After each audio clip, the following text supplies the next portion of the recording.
इन्हें हम आयन्स कहते हैं। अब आयन्स दो तरह के होते हैं, पॉजिटिव आयन जिन्हें कटायंस भी कहते हैं, और दूसरी तरफ नेगेटिव आयन्स, इन्हें हम अनायंस भी कहते हैं। अब ये आयन्स के बारे में बताने का क्या मकसद था? तो यारो आयन्स केमिकल फॉर्मूले लिखने में काम आते हैं, और केमिकल फॉर्मूले लिखने का दर्द सिर्फ वही इंसान समझ सकता है जिसने अपने बड़े भाई की केमिस्ट्री की प्रैक्टिकल फाइल बनाई हो। तो केमिकल फॉर्मूला बनाने के लिए कुछ रूल्स होते हैं, जैसे आयन्स पर जो चार्ज होता है वो फॉर्मूले में बैलेंस होना चाहिए। समझने के लिए एक एग्जांपल ले लो। एक एलिमेंट है X, उस पर +3 का चार्ज है, और एक एलिमेंट है Y, उस पर -1 का चार्ज है। तो अब अगर हमें चार्ज बैलेंस करना है तो हमें Y के 3 आयन्स लेने होंगे, जिससे +3 और -3 हो जाए और फॉर्मूला बैलेंस हो जाए। तो फॉर्मूला बनेगा XY3। तो इसके लिए तुम्हें सारे आयन्स के चार्ज याद करने होंगे। एक रूल और है, फॉर्मूला में अगर मेटल और नॉन मेटल हैं तो पहले मेटल का नाम लिखा जाएगा, यानी जिस पर पॉजिटिव चार्ज होता है वो पहले लिखा जाएगा। जैसे यहाँ पर X पर पॉजिटिव चार्ज था और Y पर नेगेटिव, तो हमारा फॉर्मूला जो बना वो XY3 बना, क्योंकि हमें हमेशा पॉजिटिव को पहले लिखना होता है। अगर हम Y3X लिखेंगे तो वो गलत हो जाएगा। एक रूल और है, अगर पॉली एटॉमिक आयन पर फॉर्मूले में कोई नंबर होगा तो वो ब्रैकेट लगाकर लगेगा। अभी तुम्हें ये बात ढंग से समझ नहीं आएगी, लेकिन मैं बाद में तुम्हें एग्जाम्पल के साथ समझा दूंगा। चलो अब देखते हैं कि फॉर्मूले कैसे बनते हैं। जैसे मान लो हमने 2 आयन उठाए, एक हाइड्रोजन और एक सल्फाइड। तो पहले तो हमें इनके चार्ज पता होने चाहिए। हाइड्रोजन का होता है +1 और सल्फाइड का होता है -2। तो अब हम इन चार्जेस को क्रॉस मल्टीप्लाई कर देंगे, तो फॉर्मूला बनेगा H2S। तो हाइड्रोजन सल्फाइड का फॉर्मूला होता है H2S। हमने क्रॉस मल्टीप्लाई इसलिए किया ताकि चार्जेस बैलेंस हो जाए। चलो अब पॉली एटॉमिक आयन वाला एग्जाम्पल लेते हैं। इस बार हम कैल्शियम हाइड्रोक्साइड का फॉर्मूला बनाएंगे। तो Ca यानी कैल्शियम पर चार्ज होता है +2 और हाइड्रोक्साइड पर चार्ज होता है -1। तो अब हम यहाँ पर दोबारा क्रॉस मल्टीप्लाई करेंगे और हमारा फॉर्मूला बन जाएगा CaOH2। ब्रैकेट लगाना जरूरी है, वरना अगर हम बिना ब्रैकेट के CaOH2 लिखेंगे तो इसका मतलब ये हो जाएगा कि ऑक्सीजन पर 2 नहीं आया, और फिर अपना आंसर गलत हो जाएगा, क्योंकि 2 की मल्टीप्लाई पूरे OH से हुई है, ना कि सिर्फ H से। बताओ यार, मैथ्स में तो फॉर्मूले थे ही, अब साला केमिस्ट्री में भी फॉर्मूले आ गए। चलो अब बात करते हैं मॉलिक्यूलर मास की। जैसे एटॉमिक मास में एटम का मास निकालते हैं, वैसे ही मॉलिक्यूलर मास में मॉलिक्यूल का मास निकालते हैं। जैसे H2O का मॉलिक्यूलर मास 18 AMU होता है, क्योंकि हाइड्रोजन का होता है 1 AMU और ऑक्सीजन का 16 AMU। बस यही है और कुछ नहीं, और ये बात तो तुम्हें पहले से ही पता थी। चलो फाइनली अब हम पहुंच गए हैं लास्ट टॉपिक पर, जो है मोल कॉन्सेप्ट। इससे पक्का एक क्वेश्चन तो गारंटीड आएगा। 20 रुपए के गोलगप्पों की शर्त लगा सकता हूं मैं, तो ये अच्छे से समझना। तो भाई, जब तुम लोग 1 दर्जन केले लेने जाते हो तो दुकानदार तुम्हें 12 केले देता है, लेकिन अगर तुम उस ठेले वाले को कहोगे ए भाई 1 मोल केले देना, तो तब वो तुम्हें 6.022 × 10⁻23 केले पकड़ा देगा। अब इतने सारे केलों का तुम क्या करोगे वो मुझे नहीं पता, पर आशा करता हूं कि तुम्हें समझ आ गया होगा कि 1 मोल एक क्वांटिटी है, और वो है 6.022 × 10⁻23, और इसको हम एवोगाड्रो नंबर भी कहते हैं, क्योंकि जब तुम अपने मोबाइल से ये नंबर डायल करोगे तो एक बुढ़ा जिसका नाम एवोगाड्रो है वो फोन उठाएगा। तो अगर तुम इसे कभी कॉल करो तो मेरी तरफ से राम राम दे देना। अब एक सवाल उठता है कि इस नंबर के बारे में क्या स्पेशल है जो हम इसके बारे में पढ़ रहे हैं।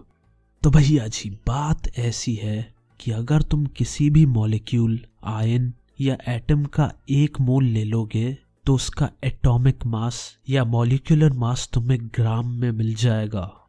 देखो एग्जाम्पल से समझो, एक कार्बन के एटम का मास होता है 12 AMU।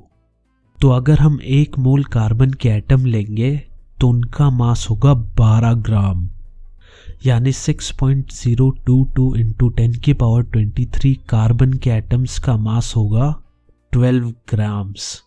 और हाँ, किसी भी चीज के एक मोल का जो मास होता है हम उसको उस चीज का मोलर मास कहते हैं, यानी कार्बन का मोलर मास हुआ 12 ग्राम्स। चलो अब तुम मुझे जल्दी से CO2 का मोलर मास बताओ।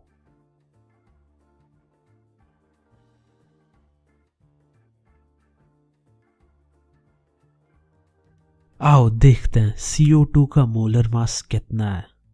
तो CO2 का मॉलिक्यूलर मास होता है 12 + 16 × 2, क्योंकि कार्बन का एटॉमिक मास होता है 12 AMU और ऑक्सीजन का होता है 16 AMU, और ऑक्सीजन के 2 एटम है इसीलिए मल्टीप्लाइड बाय 2 हो जाएगा।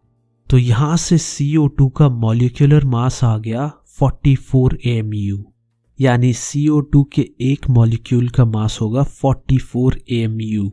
और जैसा कि अभी हमने पढ़ा था, मोलर मास में AMU की जगह बस ग्राम आ जाता है। तो अब एक मोल ऑफ CO2 का मास हो जाएगा 44 ग्राम, यानी 6.022 इंटू 10⁻23 CO2 के मॉलिक्यूल्स का मास होगा 44 ग्राम्स। अच्छा अब ये बताओ कि 88 ग्राम ऑफ CO2 में कितने मोल्स होंगे। वैसे तो तुम लोगों का आंसर क्वेश्चन देखते ही आ गया होगा, लेकिन फिर भी बता ही देता हूं। Number of moles equals to given mass upon molar mass होता है, यानी n equals to small m upon capital M, जहां n होता है number of moles, small m होता है गिवन मास और मोलर मास को हम कैपिटल M से रिप्रेजेंट करते हैं। चलो अब जल्दी से आंसर बता दो।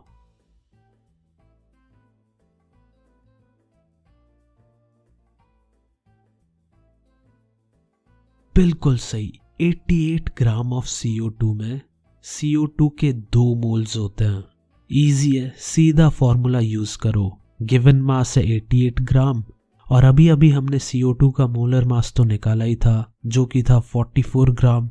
तो 88 डिवाइडेड बाय 44 इक्वल्स टू 2, यानी 88 ग्राम में CO2 के 2 मोल्स प्रेजेंट होते हैं। मान लो अगर मेरे पास 36 केले हैं तो ये बताओ कि मेरे पास कितने दर्जन केले हुए। अरे शाबाश, सभी बंदरों का आंसर 3 दर्जन आ गया होगा। चलो अब यही लॉजिक यूज करके बताओ कि अगर मेरे हाथ में हाइड्रोजन के 24.088 इंटू 10⁻23 एटम्स हैं तो मेरे हाथ में कितने मोल्स हैं हाइड्रोजन के।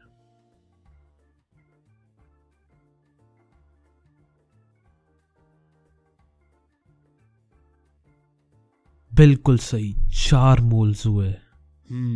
देख रहा हूं बंदर धीरे धीरे समझदार होते जा रहे हैं। सिंपल है, 24.088 इंटू 10⁻23 को एवोगाड्रो नंबर से डिवाइड कर दो, जो कि है 6.022 इंटू 10⁻23 और तुम्हारा आंसर आ जाएगा 4। और ये फॉर्मूला भी होता है, number of moles equals to number of particles upon Avogadro number, यानी n equals to capital N upon n nought, जहां n होता है नंबर ऑफ मोल्स और कैपिटल N होता है नंबर ऑफ पार्टिकल्स और n नोड होता है एवोगाड्रो नंबर। तो बस अब ये याद रख लेना कि n equals to m upon capital M equals to capital N upon n nought. और देखना बस इसी फॉर्मूले से तुम्हारे सारे क्वेश्चंस हो जाएंगे। चलो अब फाइनल और सबसे हार्ड क्वेश्चन करते हैं। घुग्गी की जेब में 70 ग्राम नाइट्रोजन रखा है तो ये बताओ कि उसकी जेब में नाइट्रोजन के कितने एटम्स हैं। अरे जल्दी से पेन उठा के कैलकुलेशन शुरू कर दो। आगे स्किप करने की तो सोचना भी मत, आंसर चाहिए मुझे।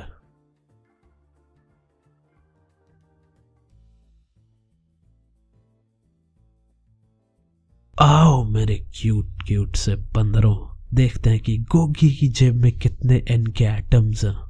तो फॉर्मूला सीधा है, m upon capital M equals to capital N upon N node.